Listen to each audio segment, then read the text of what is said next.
നമസ്കാരം. എല്ലാ മാന്യ പ്രേക്ഷകർക്കും വോയിസ് ഓഫ് ട്രൂത്തിന്റെ ഈ പ്രത്യേക പ്രോഗ്രാമിലേക്ക് സ്വാഗതം. നമസ്കാരം. കരയുന്ന സീറോ മലബാർ സഭയാണ് ഇന്ന് നമ്മൾ നേരിട്ട് കണ്ടുകൊണ്ടിരിക്കുന്നത്. പെർമനന്റ് സിനഡ് എന്ന കുടത്തിൽ അടച്ച ഭൂതത്തെ തുറന്നു വിട്ടിരിക്കുകയാണ്.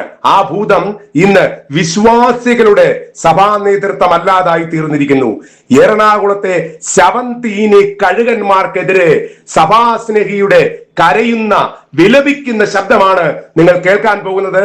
കഴിഞ്ഞ ദിവസം നമ്മളിൽ നിന്ന് വേർപെട്ടു പോയ ഫാദർ ജോർജ് നെല്ലിശ്ശേരിയുടെ ശവസംസ്കാര വേളയിൽ ഈ ശവന്തീനി കഴുകന്മാർ കാട്ടിയ ക്രൂരത കണ്ട് പൊട്ടിക്കരയുന്ന, മനസ്സ് നൊന്ത് കരയുന്ന ഒരു വിശ്വാസിയുടെ ശബ്ദരേഖയാണ് നിങ്ങളുടെ മുൻപിലേക്ക് ഞങ്ങൾ കൊണ്ടുവരുന്നത്.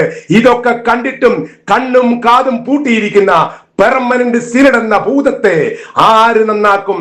സിനഡ് എന്ന മെത്രാൻ വേഷധാരികളെ ആര് നന്നാക്കും എന്നാണ് ഈ വിശ്വാസിയുടെ ചോദ്യം. നമ്മൾക്ക് കേൾക്കാം, എന്താണ് ആ വിശ്വാസി വിശ്വാസികളോട് പറയുന്നതെന്ന്.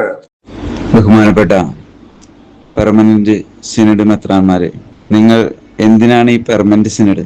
ഞാൻ ആലോചിച്ചിട്ട് എനിക്കൊരു പിടുത്തവും കിട്ടുന്നില്ല. ഇനി ഞാൻ എന്നെ പരിചയപ്പെടുത്താം.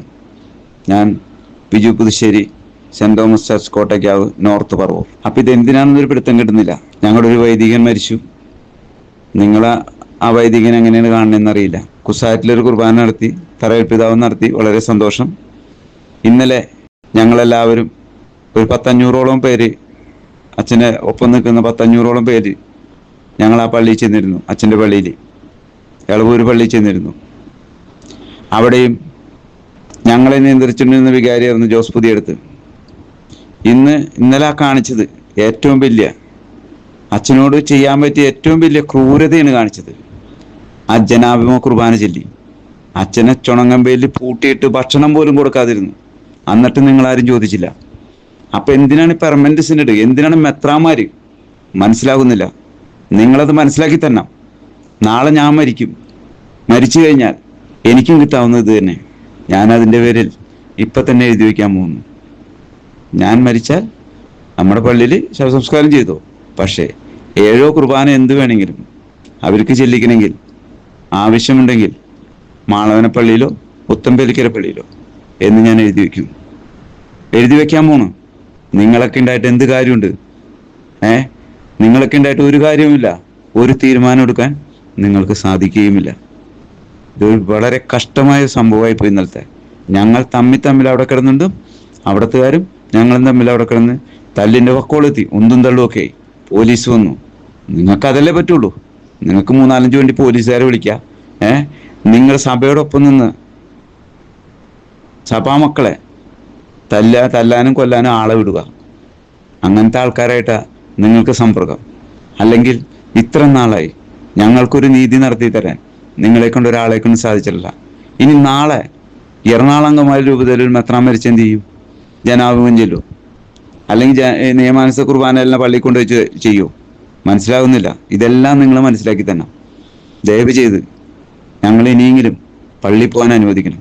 ഈ ജോസ് പുതിയടുത്തെന്ന് പറഞ്ഞാൽ വികാരിയാണ് ഞങ്ങളെ ഈ പള്ളിയിൽ നിന്ന് ഇറക്കിക്കൊണ്ട് ഗതികളിലെത്തിച്ചത്. ഞാനൊക്കെ ഡെയിലി ഞങ്ങളൊരു 10-15 പേര് പറവൂർ കോട്ടയ്ക്കാവ് പള്ളിയിൽ 5:30 കുർബാനയ്ക്ക് മുടങ്ങാതെ പോയിരുന്ന ആൾക്കാരാണ്. ഇന്ന് ഞങ്ങൾ ഞായറാഴ്ച 8:30 കുർബാനയ്ക്ക് കാത്തു നിൽക്കുകയാണ്. ഞായറാഴ്ച ഒരു ദിവസം, അല്ലാതെ പള്ളിയിൽ പോകാൻ പറ്റുന്നില്ല. ഞങ്ങളുടെ മക്കളുടെ വിശ്വാസം നഷ്ടപ്പെട്ടു. എന്തുകൊണ്ട് നഷ്ടപ്പെട്ടു? നിങ്ങളതിന് ഉത്തരം പറയണം. നിങ്ങളതിന് ഉത്തരം പറഞ്ഞേ പറ്റൂ. വളരെ ദുഃഖമുണ്ട് അതിനകത്ത്. ഞങ്ങളുടെ അച്ഛനെ ഇന്നലെ ആരും പോരില്ലാത്തോണം ജനങ്ങളുണ്ടായിരുന്നു. പക്ഷേ ഒരു നീതി നടപ്പാക്കാൻ അച്ഛന് സാധിച്ചില്ല. നിങ്ങൾ മെത്രാന്മാർക്ക് സാധിച്ചില്ല. വളരെ ദുഃഖത്തോടുകൂടി തന്നെയാണ് ഇത് പറയണത്. ഞാൻ കുറച്ച് ദിവസമായി ഇത് ചെയ്യണമെന്ന് വിചാരിച്ചുകൊണ്ടിരിക്കുന്നു. പക്ഷേ അച്ഛൻ്റെ മരണത്തോടുകൂടി നിങ്ങളൊക്കെ വെറും മെത്രാന്മാരാണെന്ന് മനസ്സിലായി. നിങ്ങളൊക്കെ സൗകര്യങ്ങളും അധികാരങ്ങളും പണങ്ങളും മോഹിച്ച് നടക്കുന്നവരാണെന്ന് മനസ്സിലായി. നിങ്ങളും അച്ഛനായിട്ട് തന്നെയാണല്ലോ ഈ മെത്രാനായും എല്ലാം ആയത്. ഇതെല്ലാം സഭയുടെ കാശും ഞങ്ങളുടെ നേർച്ച പൈസയാണ്. ഇതൊന്നും നിങ്ങൾ മറക്കണ്ട. അതിൻ്റെ പേരിലാണ് ഞാൻ എൻ്റെ നെയിമും കാര്യങ്ങളൊക്കെ പറഞ്ഞേക്കണത്. പറഞ്ഞ മനസ്സിലായോ? വളരെയേറെ ദുഃഖമുണ്ട്. അന്നേരം ഞങ്ങളെ തമ്മിൽ തല്ലുപിടിപ്പിക്കേണ്ട ഒരു അവസ്ഥയിലെത്തി. ഒരു ഫോട്ടോ എടുത്തെന്ന് പറഞ്ഞിട്ടാണ് അവര് ഞങ്ങളെ തല്ലാൻ വന്നത്. ആ കളമശ്ശേരി ലൂക്കോസേറിന് ഒരു ഫോട്ടോ എടുത്തു, ഞങ്ങൾ നിൽക്കണതാണ് കേട്ടോ. എന്നിട്ട് ആ വൈദികൻ കുർബാനയിലെ ജോസ് പുതിയ എടുത്ത് ഫ്രണ്ടിലെ ഡോർ അടപ്പിച്ചു.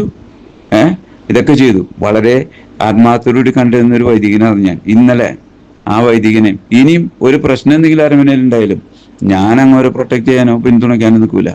അത്രയും വലിയ പാപമാണ് ഇന്നലെ പുള്ളി ചെയ്തത്.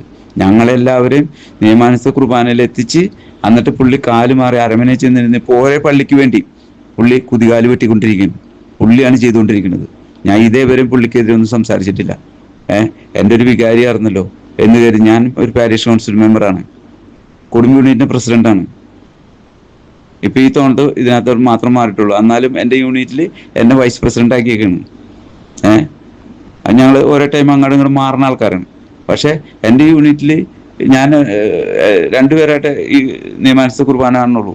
അപ്പൊ അവർക്ക് എന്നെ മാറ്റി നിർത്തിക്കൂടെ? ഞാൻ അത്രയും പ്രിയപ്പെട്ടവനാണ് എൻ്റെ യൂണിറ്റിൽ. സെൻട്രീസ് യൂണിറ്റിൽ ഞാൻ അത്രയും പ്രിയപ്പെട്ടവനാ. അതിന്റെ പേരിൽ അവരെന്നെ ഒരു യൂണിറ്റിന്റെ ഒരു സ്ഥാനത്ത് നിന്ന് മാറ്റൂല. അവരെന്നെ വൈസ് പ്രസിഡന്റ് ആയിട്ട് ഇപ്പോഴും നിലനിർത്തിയൊക്കെയാണ്. നിങ്ങൾ മെത്രാന്മാർ ഇതറിയണം. വളരെ ദുഃഖത്തോടുകൂടി തന്നെ ഈ പറയുന്നത്, വളരെ സങ്കടത്തോടുകൂടി. ഇന്നലത്തെ അത് വളരെ ദുഃഖമായി പോയി. ഞങ്ങളുടെ നെല്ലിശ്ശേരി അച്ഛനെ നിങ്ങൾ ചെയ്ത് മറക്കില്ല ഞങ്ങൾ ഒരിക്കലും. നിങ്ങൾ ഒരു മോതിരമുത്തുകാരും എല്ലാം നടക്കണത്.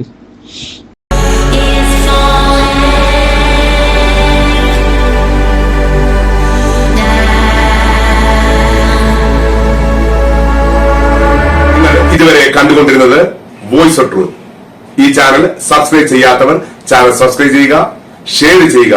നിങ്ങൾ ഈ കാണുന്ന പരിപാടികൾ, പ്രോഗ്രാമുകൾ മറ്റുള്ളവരോട് കാണുവാൻ, അങ്ങനെ വോയിസ് ഓഫ് ട്രൂത്ത് എല്ലാവരിലേക്കും എത്തുവാൻ പ്രോഗ്രാം ഷെയർ ചെയ്യുക, ലൈക്ക് ചെയ്യുക. നന്ദി, നമസ്കാരം.